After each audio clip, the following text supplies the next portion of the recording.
രണ്ട് സർക്കാരിനെതിരെയും നരേന്ദ്രമോദി സർക്കാരിനെതിരെയും അതുപോലെ തന്നെ പിണറായി വിജയൻ സർക്കാരിനെതിരെയും അതിശക്തമായിട്ടുള്ള ഭരണവിരുദ്ധ വികാരം ആഞ്ഞടിച്ചിട്ടുണ്ട് എന്ന കാര്യത്തിൽ തർക്കമില്ല. നമ്മളിപ്പോൾ ദേശീയ തലത്തിലുള്ള കാര്യങ്ങളാണ് ചർച്ച ചെയ്യുന്നത്. ദേശീയ തലം കഴിഞ്ഞതിന് ശേഷം നമുക്ക് സംസ്ഥാന തലത്തിലേക്ക് വരാം. നോക്കൂ, BJPയെ സംബന്ധിച്ചിടത്തോളം ഹിന്ദി ഹൃദയഭൂമിയിൽ വലിയ നഷ്ടം ഉണ്ടായിരിക്കുന്നു. വടക്ക് കിഴക്കൻ സംസ്ഥാനങ്ങളിൽ ഒരു മേഖലയായി നമ്മൾ തിരിക്കുകയാണെങ്കിൽ എന്താണ് BJP തെരഞ്ഞെടുപ്പിന് മുമ്പ് പറഞ്ഞത്? വടക്കൻ സംസ്ഥാനങ്ങളിൽ ഹിന്ദി ഭൂമിയിൽ ചെറിയ ചില നഷ്ടങ്ങളുണ്ടാകും. ആ നഷ്ടങ്ങൾ ഞങ്ങൾ തെക്കും കിഴക്കും വെച്ച് നികത്തും എന്നായിരുന്നു. ശരിയാണ്, കിഴക്ക് വലിയ നേട്ടമുണ്ടാക്കാൻ നരേന്ദ്രമോദിക്ക് BJPക്ക് സാധിച്ചിട്ടുണ്ട്. തെക്ക് ഭേദപ്പെട്ട പ്രകടനവും കാഴ്ചവെക്കാൻ സാധിച്ചിട്ടുണ്ട്. കേരളത്തിലെ ഒരു ലോക്സഭാ മണ്ഡലത്തിലെ വിജയം ചെറുതായി ഞാൻ കണക്കാക്കുന്നില്ല. കർണാടകത്തിൽ വലിയ നഷ്ടം ഉണ്ടായിട്ടില്ലെങ്കിൽ പോലും ഏതായാലും എക്സിറ്റ് പോൾ ഫലങ്ങൾ സൂചിപ്പിച്ചതുപോലെയല്ല, തെലങ്കാനയിൽ മെച്ചപ്പെട്ട പ്രകടനം കാഴ്ചവെക്കാൻ സാധിച്ചിട്ടുണ്ട്. അതുകൊണ്ട് തെക്ക് BJPയുടെ പ്രകടനം ഭേദപ്പെട്ടതാണ് എന്ന് തന്നെ പറയേണ്ടി വരും. നിലവിൽ ഹിന്ദി ഹൃദയഭൂമിയിൽ BJPയുടെ ഏറ്റവും പ്രധാനപ്പെട്ട മേഖലയായിട്ടുള്ള ഹിന്ദി ഹൃദയഭൂമിയിൽ വലിയ തിരിച്ചടി ഉണ്ടായിരിക്കുന്നു. പടിഞ്ഞാറ് മഹാരാഷ്ട്ര എന്ന് പറയുന്നത് നമ്മൾ ആവർത്തിച്ച് പറയുന്ന ഒരു കാര്യമുണ്ട്. മഹാരാഷ്ട്രയിൽ നരേന്ദ്രമോദിക്കും അമിത്ഷായ്ക്കും എതിരായിട്ടുള്ള ജനവിധിയായിരിക്കും ഉണ്ടാവുക എന്ന്. കാരണം അവിടുത്തെ മണ്ണിൻ്റെ മണമുള്ള രണ്ട് രാഷ്ട്രീയ പാർട്ടികളെ ഇല്ലായ്മ ചെയ്യാൻ ശ്രമിച്ചിട്ടുള്ള നേതാക്കളാണിവർ എന്നുള്ളതുകൊണ്ട് ശിവസേന, NCP എന്നീ രണ്ട് രാഷ്ട്രീയ പാർട്ടികളെ പിളർത്തി ഇല്ലായ്മ ചെയ്യാൻ ശ്രമിച്ചു എന്നുള്ളത് മാത്രമല്ല, അവിടെ BJP ഗുജറാത്തികൾ നോക്കൂ, മഹാരാഷ്ട്ര എന്ന് പറയുന്നത് GDPയിൽ ഒന്നാം സ്ഥാനത്ത് നിൽക്കുന്ന സംസ്ഥാനമാണെങ്കിൽ രണ്ട് ഗുജറാത്തികൾ മഹാരാഷ്ട്രയിൽ നിന്ന് വ്യവസായ സ്ഥാപനങ്ങൾ ഗുജറാത്തിലേക്ക് കൊണ്ടുപോകാൻ ശ്രമിക്കുന്നു. മാത്രമല്ല, മഹാരാഷ്ട്രയിൽ അങ്ങനെ ഉണ്ടായിട്ടുള്ള ഒരു ഗുജറാത്തി വിരോധം യഥാർത്ഥത്തിൽ നരേന്ദ്രമോദിയിലും അമിത്ഷായിലേക്കും വന്നിരിക്കുന്നു എന്നുള്ളതാണ് മറ്റൊരു കാര്യം. അങ്ങനെയാണെങ്കിൽ പടിഞ്ഞാറ് ഗുജറാത്തിലൊക്കെ ഉണ്ണി പതിറ്റാണ്ടുകൾക്ക് ശേഷം അഹമ്മദ് പട്ടേൽ 1986 മറ്റാണ് അവസാനമായി അവിടെ ഒരു ലോക്സഭാ സീറ്റിൽ ജയിക്കുന്നത്. അത് കഴിഞ്ഞതിന് ശേഷം ഇപ്പോഴാണ് ജയിക്കുന്നത്. അപ്പോൾ അത്രയും ഗുരുതരമായിട്ടുള്ള സംഘടനാ പ്രശ്നങ്ങൾ, ജനങ്ങളുടെ വിരോധം യഥാർത്ഥത്തിൽ BJP അവിടെ അഭിമുഖീകരിക്കുന്നുണ്ട്. ചുരുക്കത്തിൽ ഇങ്ങനെയാണ്. അതായത് പടിഞ്ഞാറൻ ഇന്ത്യയിൽ അതുപോലെ തന്നെ വടക്ക് കിഴക്കൻ ഇന്ത്യയിൽ വലിയ തിരിച്ചടി BJP ഇത്തവണ നേരിട്ടിരിക്കുന്നു. തെക്ക് വലിയ നേട്ടങ്ങൾ ഉണ്ടാക്കാൻ കഴിഞ്ഞില്ല.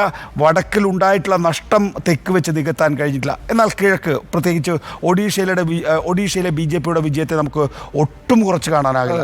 ഒരു സംസ്ഥാനത്ത് രണ്ടാം സ്ഥാനക്കാരെ മറികടന്നു, ഒന്നാം സ്ഥാനക്കാരെ മറികടന്നു.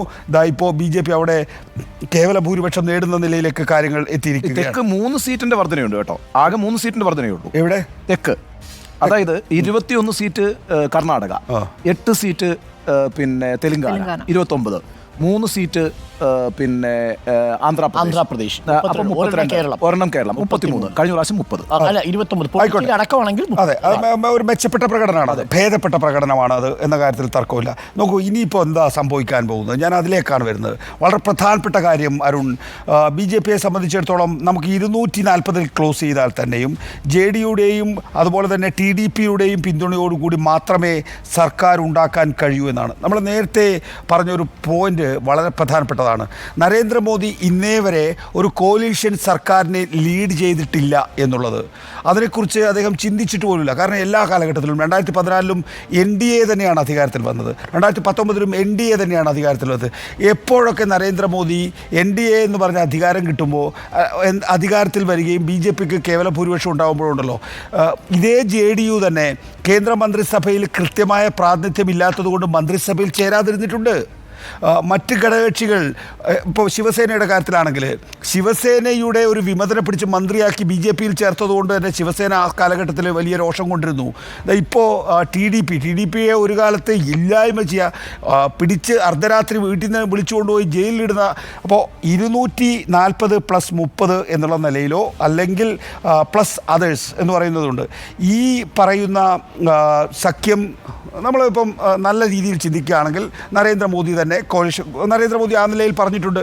നരേന്ദ്രമോദി ഒന്നും സംഭവിക്കാത്ത പോലെയാണ് സ്റ്റേറ്റ്മെൻറ്റ് പറഞ്ഞിരിക്കുന്നത്. അദ്ദേഹം ധാർമ്മിക ഉത്തരവാദിത്വമൊന്നും ഏറ്റെടുക്കാൻ പോകുന്നില്ല. കോൺഗ്രസ് പറഞ്ഞ പോലെ അദ്ദേഹം പറയുന്നത് NDAയിൽ വിശ്വാസം അർപ്പിച്ചിരിക്കുന്നു, മൂന്നാമത്തെ തുടർച്ചയായത് ഇന്ത്യയുടെ ചരിത്രത്തിൽ തന്നെ ചരിത്രപരമായിട്ടുള്ള നേട്ടമാണ് എന്നാണ്. അപ്പോൾ അദ്ദേഹം വളരെ സ്വാഭാവികമെന്ന നിലയിൽ ഈ തോൽവിയുടെ ഉത്തരവാദിത്വത്തെക്കുറിച്ചൊന്നും പറയാതെ നേരിട്ട് ഭരണം ഏറ്റെടുക്കാൻ പോകുന്നു എന്നുള്ളതാണ്. പക്ഷേ നോക്കൂ, JDU ആയാലും TDP ആയാലും അല്ലെങ്കിൽ മറ്റു പാർട്ടികളായാലും ഈ കാര്യത്തിലൊന്നും നിലപാട് വ്യക്തമാക്കിയിട്ടില്ല. മുൻപ് ഉണ്ണിക്ക് ഓർമ്മയുണ്ടാവുമല്ലോ, ഇതേ നിതീഷ് കുമാറാണ് നരേന്ദ്രമോദിയാണെങ്കിൽ നേതൃത്വത്തിൽ ഞാനില്ല എന്ന് പറഞ്ഞ് ഒരിക്കൽ BJPയുടെ പക്ഷത്ത് നിന്ന് മാറിപ്പോയത്. ഓർമ്മയില്ലേ? പിന്നെ അതെന്തുകൊണ്ടാണ് പറഞ്ഞത്? ഗുജറാത്തിൻ്റെ രക്തക്കറ നരേന്ദ്രമോദിയുടെ കയ്യിലുണ്ട് എന്നുള്ളതാണ്. അപ്പോൾ വളരെ ക്രിയാത്മകമായിട്ടുള്ള ഒരു രാഷ്ട്രീയം എവിടെയോ ഒരുങ്ങുന്നുണ്ടെന്നുള്ളതാണ്. ഇന്നിപ്പോൾ രാഹുൽ ഗാന്ധി പറഞ്ഞു, ഞാൻ ഘടകകക്ഷികളൊന്നുമായി ആലോചിക്കാതെ ഒരു സ്റ്റേറ്റ്മെന്റ് പറയില്ല. ഓർമ്മയില്ലേ? സോണിയാഗാന്ധിയുടെ 272 രാഷ്ട്രപതി ഭവന്റെ മുമ്പിൽ നിന്നിട്ട് ഒരു സൗണ്ട് ബൈറ്റ് തരികയാണ്. അത് വലിയ നിലയിൽ കളിയാക്കപ്പെട്ടിരുന്നു. ഏതായാലും രാഹുൽ ഗാന്ധി ഒറ്റയ്ക്ക് ഒരു 272 ക്ലെയിം ചെയ്യുന്നില്ല, ഒരു ഭൂരിപക്ഷം ക്ലെയിം ചെയ്യുന്നില്ല. രാഹുൽ ഗാന്ധി ഇനി എന്താ ചെയ്യാൻ പോകുന്നത്?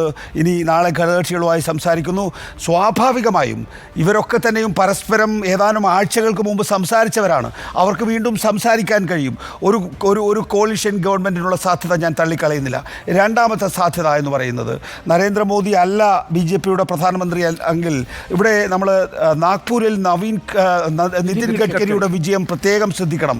കാരണം അവിടെ ഫഡ്നാവിസ് അടക്കം, അതായത് അമിത്ഷായുടെ നിർദ്ദേശപ്രകാരം എന്ന് പറയുന്നു, ചില വാർത്തകൾ അങ്ങനെയാണ് പറയുന്നത്, നിർദ്ദേശപ്രകാരം ഫഡ്നാവിസ് നിതിൻ ഗഡ്കരിയെ തോൽപ്പിക്കാനുള്ള ശ്രമം നടത്തി. 1.5 ലക്ഷം വോട്ട് ഇലക്ട്രൽ റോളിൽ ഉണ്ടായിരുന്നില്ല എന്ന് പരാതി പറഞ്ഞയാളുടെ പേരാണ് നിതിൻ ഗഡ്കരി എന്നത്. മാത്രമല്ല ഉണ്ണി, നമ്മളെപ്പോഴും ചർച്ച ചെയ്യുന്നൊരു വിഷയമുണ്ടല്ലോ, CAG റിപ്പോർട്ടുകളെ കുറിച്ച്. എത്ര പദ്ധതികളെ കുറിച്ച് CAG റിപ്പോർട്ട് വരുന്നുണ്ടെന്ന് നമ്മൾ ഈ മീറ്റിങ്ങിൽ ഇരുന്നിട്ട് പലപ്പോഴും ചർച്ച ചെയ്യാറുണ്ടല്ലോ.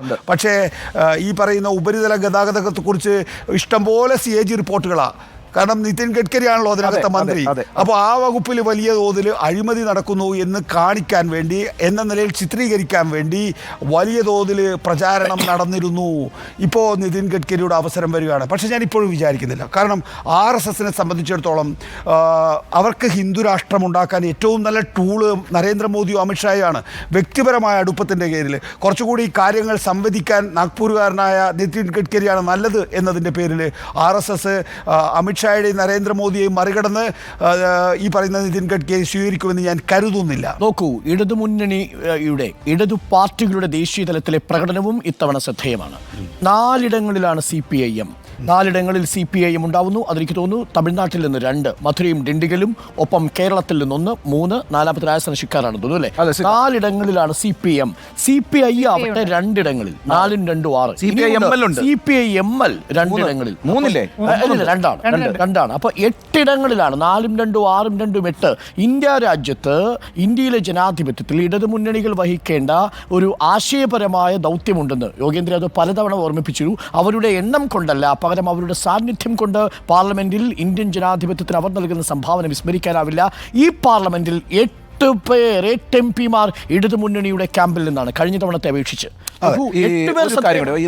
നികേഷ് പറഞ്ഞൊരു കാര്യത്തോട് കൂട്ടിയോജിപ്പിക്കാൻ എൻ്റെ ഒന്ന് പൂർത്തീകരിച്ചു. അതായത് നിതിൻ ഗഡ്കരിയുടെ ഹാട്രിക് വിജയത്തോടൊപ്പം ഞാൻ കൂട്ടിച്ചേർക്കുന്ന ഒരു കാര്യമുണ്ട്. നേരത്തെ ഇപ്പം നരേന്ദ്രമോദി, ഞാൻ നേരത്തെ പറഞ്ഞല്ലോ, വളരെ സ്വാഭാവികമായി പറയുകയാണ്, NDAയിലെ ജനങ്ങൾ വീണ്ടും വിശ്വാസം അർപ്പിച്ചിരിക്കുന്നു.